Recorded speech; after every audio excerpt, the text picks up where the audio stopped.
Price lord. ದೇವರ ಅತಿ ಪರಿಶುದ್ಧ ನಾಮಕ್ಕೆ ಸ್ತೋತ್ರವಾಗಲಿ. ಮತ್ತೊಂದು ದಿನವನ್ನು ಕಾಣುವಂತೆ ದೇವರು ನಮಗೆ ಸಹಾಯ ಮಾಡಿದ್ದಕ್ಕಾಗಿ ದೇವರಿಗೆ ಸ್ತೋತ್ರ.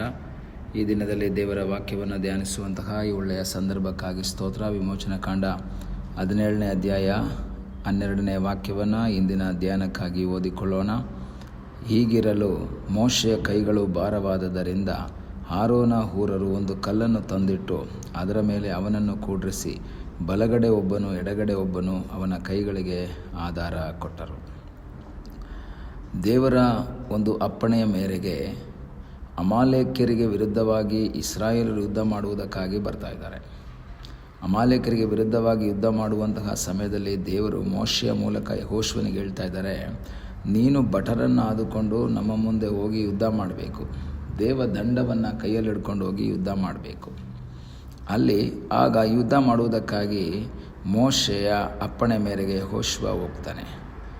ಮೋಶೆಯು ಆರೋನನು ಊರನು ಈ ಮೂವರು ಗುಡ್ಡದ ತುದಿಗೆ ಏರ್ತಾರೆ. ಅಲ್ಲಿ ಒಂದು ಕಾರ್ಯ ಮಾಡ್ತಾರೆ. ಮೋಶೆ ತನ್ನ ಕೈ ಮೇಲೆತ್ತಿರುವಾಗ ಇಸ್ರಾಯೇಲರು ಬಲವಾಗ್ತಾರೆ, ಸ್ಟ್ರಾಂಗ್ ಆಗ್ತಾರೆ. ಮೋಶೆಯ ಕೈ ಕೆಳಗಿಳಿಸುವಾಗ ಅಮಾಲೇಕ್ಯರು ಬಲವಾಗ್ತಾರೆ. ಮೋಶೆ ಕೈ ಎತ್ತಿಟ್ಕೊಂಡಿದ್ದಾನೆ. ಕೈ ಎತ್ತಿದಾಗ ಅಲ್ಲಿ ದೇವರು ಇಸ್ರಾಯೇಲರನ್ನು ಬಲಗೊಳಿಸ್ತಾ ಇದ್ದಾರೆ. ಆಗ ಮೋಶೆಯ ಕೈ ಉನ್ನತವಾಗಿರಬೇಕಾದದ್ದು ಬಹಳ ಪ್ರಾಮುಖ್ಯವಾಗಿದೆ. ಕೈ ಎತ್ತಲ್ಪಟ್ಟಿರಬೇಕು, ಆಗ ಇಸ್ರಾಯೇಲರು ಗೆಲ್ತಾರೆ. ಆದರೆ ತುಂಬ ಹೊತ್ತು ಇಟ್ಕೊಂಡಿದ್ದರ ನಿಮಿತ್ತವಾಗಿ ಅವನ ಕೈ ಬಲಹೀನವಾಗುವಾಗ ಅವನು ಕೆಳಗಾಗ್ತಾನೆ. ಕೆಳಗಾಕಿದ ತಕ್ಷಣ ಅಮಾಲೇಕ್ಯರು ಸ್ಟ್ರಾಂಗ್ ಆಗ್ತಾರೆ. ಅಮಾಲೇಕ್ಯರು ಸ್ಟ್ರಾಂಗ್ ಆದಾಗ ಪುನಃ ಮೋಶೆ ಸ್ವಲ್ಪ ಸುಧಾರಿಸ್ಕೊಂಡು ಕೈಯನ್ನು ಮತ್ತೆ ಮೇಲೆತ್ತಾನೆ. ಕೈ ಮೇಲೆತ್ತದಾಗ ಮತ್ತೆ ಇಸ್ರಾಯೇಲರು ಬಲಗೊಳ್ತಾರೆ, ಅಮಾಲೇಕರು ಬಲಹೀನವಾಗ್ತಾರೆ. ಹೀಗೆ ಮಾಡ್ತಾ ನಿರಂತರವಾಗಿ ಮಾಡ್ತಾ ಮೋಶೆಯ ಕೈಗಳು ಭಾರವಾದಾಗ ಅಲ್ಲಿ ನಾವು ನೋಡ್ತೇವೆ, ಅವರು ಒಂದು ಕಲ್ಲನ್ನು ತಂದಿಟ್ಬಿಟ್ಟು ಆರೋನ ಊರ ಇಬ್ಬರು ಏನು ಮಾಡ್ತಾರೆ, ಮೋಶೆಯನ್ನು ಕೂರಿಸಿ ಅವನ ಬಲಗಡೆ ಎಡಗಡೆಯಲ್ಲಿ ನಿಂತುಕೊಂಡು ಆ ಕೈಗಳಿಗೆ ಆಧಾರವನ್ನು ಕೊಟ್ಟರು ಎಂಬುದಾಗಿ ನಾವು ನೋಡ್ತೇವೆ. ಹೀಗೆ ಆಧಾರ ಕೊಟ್ಟಿದ್ದರಿಂದ ಮೋಶೆಯ ಕೈಗಳು ಏನಾಗಲಿಲ್ಲ, ಮೋಶೆಯ ಕೈಗಳು ಅದು ಕೆಳಗೆ ಬೀಳಲಿಲ್ಲ ಅಥವಾ ಕೆಳಗೆ ಇಳಿಯಲಿಲ್ಲ.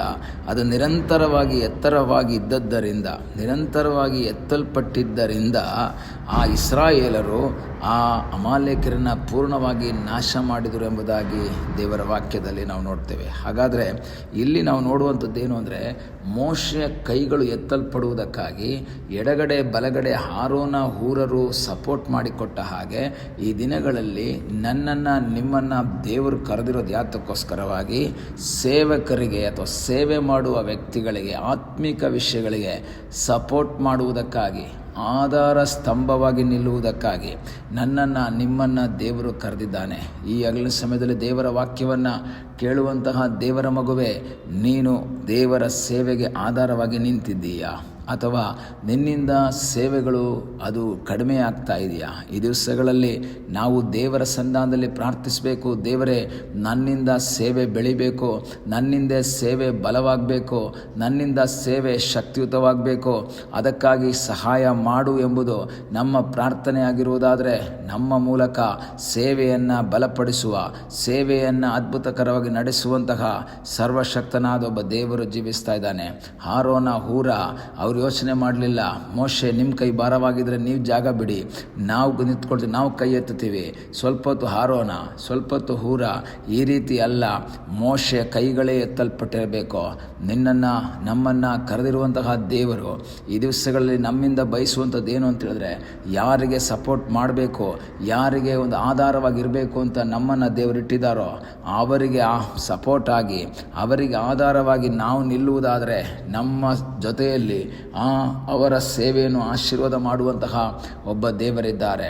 ಮೋಶೆಯನ್ನು ಕೂರಿಸಿ ಅವನಿಗೆ ಸಪೋರ್ಟಾಗಿ ನಿಂತ ಹಾಗೆ ಈ ದಿನಗಳಲ್ಲಿ ನಿಮ್ಮನ್ನು ದೇವರು ಕರೆದಿರುವಂತಹ ಆ ಸೇವಕರ ಅಥವಾ ನಿಮ್ಮ ಸೇವಕರಿಗೆ ಆಧಾರವಾಗಿ ಸಪೋರ್ಟಾಗಿ ನೀವು ನಿಲ್ಲುವುದಾದರೆ ನಿಮ್ಮನ್ನು ದೇವರು ನಿಮ್ಮ ಸೇವಕರ ಸೇವೆ ಮೂಲಕ ಗೌರವಿಸ್ತಾರೆ ಎಂಬುದರಲ್ಲಿ ಯಾವ ಸಂಶಯವಿಲ್ಲ.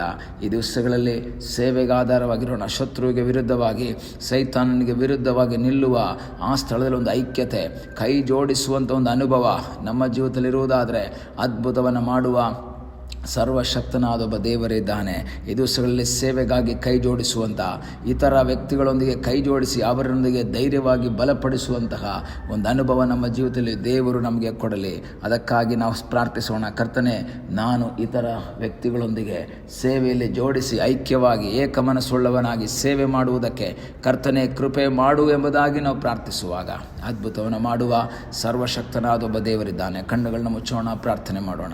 ನಮ್ಮನ್ನು ಬಹಳವಾಗಿ ಪ್ರೀತಿ ಮಾಡುವ ಪರಲೋಕದ ತಂದೆಯಾದ ದೇವರೇ, ಇದುವರೆಗೂ ನಿನ್ನ ಸಾನ್ನಿಧ್ಯ ನಮ್ಮ ಸಂಗಡ ಇದ್ದುದಕ್ಕಾಗಿ ಸ್ತೋತ್ರ. ನೀನು ಮಾಡಿದೆಲ್ಲ ಉಪಕಾರಗಳಿಗಾಗಿ ಸ್ತೋತ್ರ.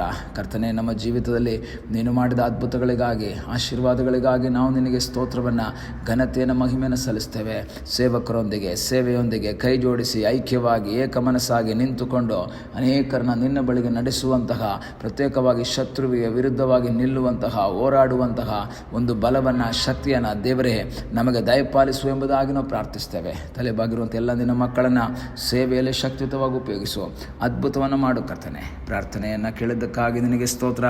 ಯೇಸುವಿನ ಮುದ್ದಾದ ಹೆಸರಿನಲ್ಲಿ ಬೇಡಿಕೊಳ್ಳುತ್ತೇವೆ ನಮ್ಮ ಪ್ರೀತಿಯ ತಂದೆಯೇ. ಆಮೇನ್. God bless you.